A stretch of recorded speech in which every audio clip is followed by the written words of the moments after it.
Assalamualaikum warahmatullahi wabarakatuh. Perkenalkan, nama saya Alsya Almira, NPM 2041402, kelas SIA. Di sini saya akan mempresentasikan jawaban dari ujian tengah semester mata kuliah Big Data Analytics.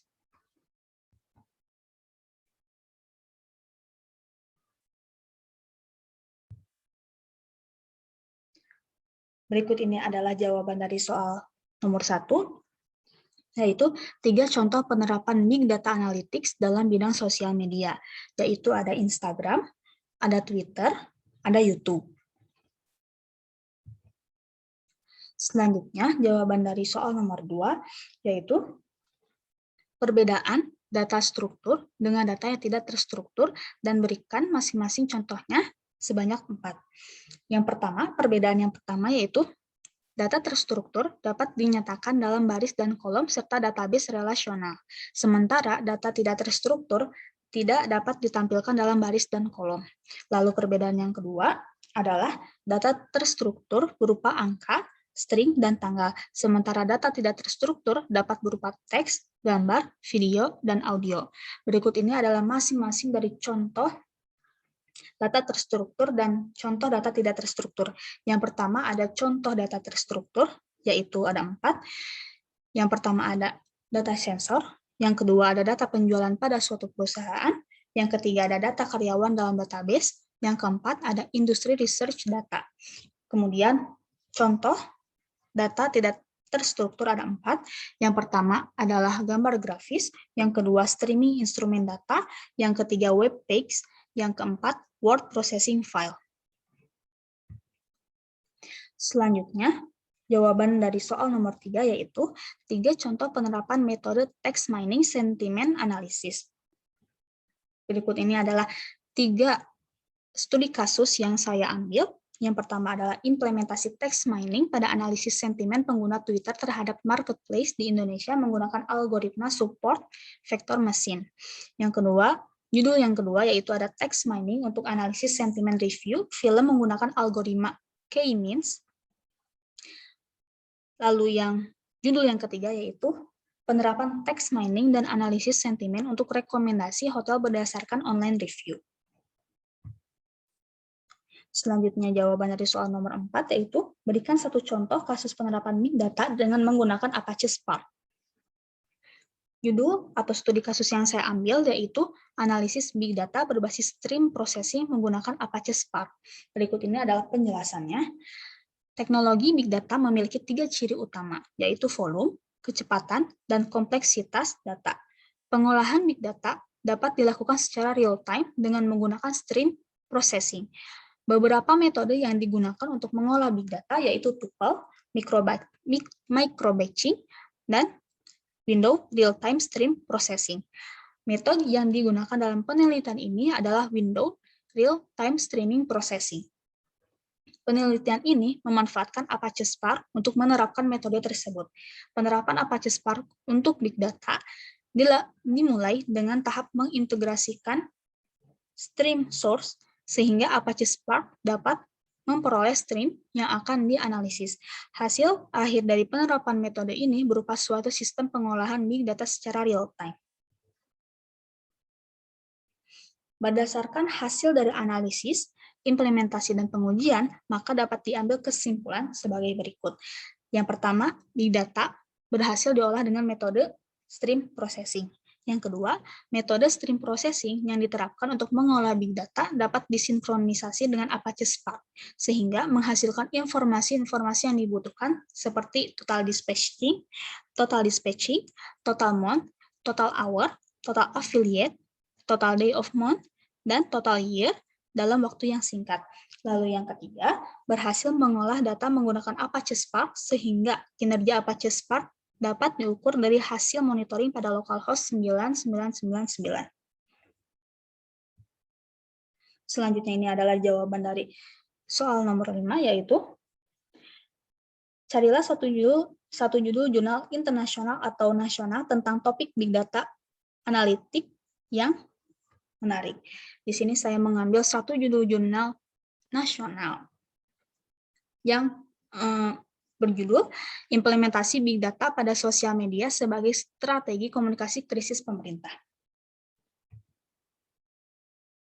Berikut ini adalah jawaban dari poin A, yaitu jelaskan permasalahan yang diangkat dari jurnal tersebut dan apa yang diukur, atau measurement. Permasalahan yang diangkat dari penelitian ini dihadapkan pada masalah komunikasi krisis pandemi, yaitu COVID-19. Bagaimana buruknya pemerintah dalam mengelola komunikasi krisis di era pandemi ini menimbulkan persoalan yang pelik. Pemerintah Indonesia dinilai gagal menyediakan akses informasi yang tepat serta transparan mengenai pandemi COVID-19 tersebut. Pemerintah tidak mampu menyajikan data yang pasti untuk kasus COVID-19 yang ditanganinya. Alih-alih memperbaiki sistem komunikasinya, pemerintah kerap mengancam masyarakat yang memberikan kritik dengan pasal-pasal pidana. Measurement permasalahan ini yaitu ada 3. Yang pertama, media sosial. Sebagai sebuah aplikasi dalam media digital tempat realitas sosial terjadi dan ruang waktu para penggunanya melakukan interaksi. Yang kedua, ada komunikasi krisis yang merupakan proses dialog antara perusahaan dengan publik yang dilakukan dengan tujuan untuk menangani krisis yang sedang melanda perusahaan. Yang ketiga, kebijakan pemerintah yang berperan sebagai lembaga informasi pemerintah, yakni sebagai pusat komunikasi dengan publik dalam menjelaskan rencana dan program pemerintah terhadap masyarakat. Berikut ini adalah jawaban dari poin P, yaitu menjelaskan framework, model, atau metode apa yang digunakan untuk menyelesaikan permasalahan tersebut. Pada penelitian ini, dilakukan menggunakan pendekatan kualitatif dengan teknik pengumpulan data melalui studi literatur. Studi literatur adalah kajian literatur dengan memakai pendekatan konseptual tradisional. Kajian literatur merupakan sebuah produk tulisan yang mengupas sebuah topik atau hasil penelitian yang telah dipublikasikan, tanpa ada gambaran metode ilmiah. Setidaknya ada 2 pendekatan dalam menulis kajian literatur, yaitu pendekatan tradisional dan pendekatan sistematik. Penelitian dilakukan dengan analisis deskriptif, yaitu dengan menguraikan secara teratur data primer yang dihasilkan untuk kemudian diberikan penjelasan serta pemahaman sehingga bisa dipahami. Data primer dalam kajian literatur adalah jurnal-jurnal yang terkait dengan topik yang penulis kaji dan beberapa pemberitaan di internet. Lalu berikut ini adalah jawaban dari poin C, yaitu menjelaskan hasil dari analisa yang didapatkan dengan penerapan Big Data Analytics sesuai dengan judul jurnal yang diambil. Hasil penelitian ini juga menekankan 3 aspek, yaitu pertama, pemerintah harus mendefinisikan krisis karena untuk memahami sebuah krisis yang terjadi itu tentu kita harus memulai dengan mendefinisikannya terlebih dulu. Setiap krisis yang muncul disertai karakteristiknya tersendiri. Yang kedua, pemerintah bisa memanfaatkan sumber informasi Big Data untuk mempercepat pelaksanaan program pemerintah. Yang ketiga, salah satu upaya melihat Big Data untuk mengidentifikasi masalah dengan melakukan tahapan-tahapan media sosial. Di era kemajuan teknologi komunikasi dan informasi saat ini, keberadaan media sosial sudah tak bisa dipisahkan lagi dari aktivitas masyarakat dunia. Lalu soal yang terakhir, jawaban dari soal ke-6 yaitu rencana penelitian yang akan dilakukan atau ide yang akan ditawarkan terkait dalam bidang Big Data Analytics. Di sini saya mengambil studi kasus, yaitu implementasi Big Data pada KSPPS BMT Rukun Abadi sebagai jembatan pengumpulan informasi mengenai nasabah. KSPPS BMT Rukun Abadi adalah lembaga keuangan syariah yang berdiri di bawah Kementerian Koperasi. Dalam dunia perbankan atau koperasi, mengenal karakteristik para nasabah merupakan salah satu hal yang sangat penting. Dengan memanfaatkan Big Data dan kemajuan teknologi pada zaman ini, KSPPS BMT Rukun Abadi bisa mengumpulkan informasi mengenai nasabah untuk melihat rekam jejak nasabahnya dan mengamati perilaku dari para nasabahnya. Selain dari transaksi, rekam jejak nasabah bisa dipantau dari aktivitas sosial medianya.